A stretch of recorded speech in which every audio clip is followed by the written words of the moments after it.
So today we're here with Laura and her son Connor. And so Laura was just kind of telling me over the last couple of visits how good he's been doing, and I asked her if she'd share with some of the other moms and dads out there that maybe are dealing with the same issues as what Connor's been dealing with. So first question we always like to ask is, how did you hear about our clinic? Do you remember how you were introduced? Yes, actually, you did a conference or a speech at Love and Care Learning Center where I worked, and you talked about like a short preview of the perfect storm, and hit some of the problems that I saw with my son Connor, and I was like, okay.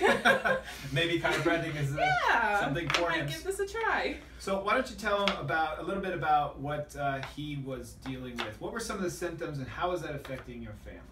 Well, when he about turned a year old, he started having ear infections, and it was every month. It was an ear infection, fluid in the ear, different ears, but going back and forth. And I mean, he would get off a round of antibiotics, and it would be a week or two later, and he was back on another one.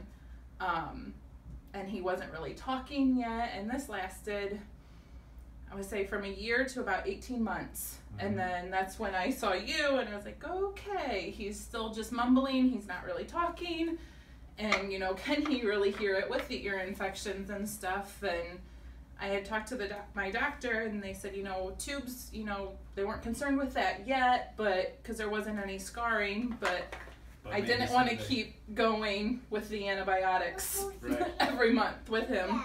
So part of what we do is we always like to have a phone interview with the mom, and so I did that, and we talked a lot about how the antibiotics seem to shore everything up, but like you said, a month later, right back again. Yes. So what has chiropractic done for Connor? Well, when we first came with him, his first adjustment was at the end of a round of antibiotics. And so that next month we were kind of like, okay, is it going to appear or not? And it didn't happen. And that was a year ago in March. So it's been a year and 3 months, a year and 4 months, and he hasn't had an ear infection or anything since. And within a month or two, he started talking more, and it wasn't the mumbling, it was more words, and it was just amazing. And we were just commenting, he's an awesome, picture-perfect example child. He comes in, loves to get adjusted, loves to talk about the trains that come by, but he is doing awesome. So my question to you was, do you think Connor had an ear problem or a nerve problem then?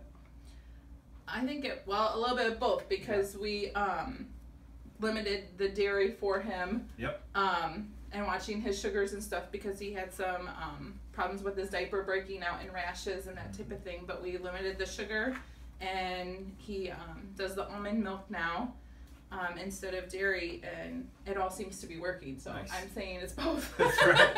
That's right. He is a picture perfect example of how sometimes nerve issues can affect other things that, so in other words, I'm not adjusting his ears, right? We're looking at his spine. Yes.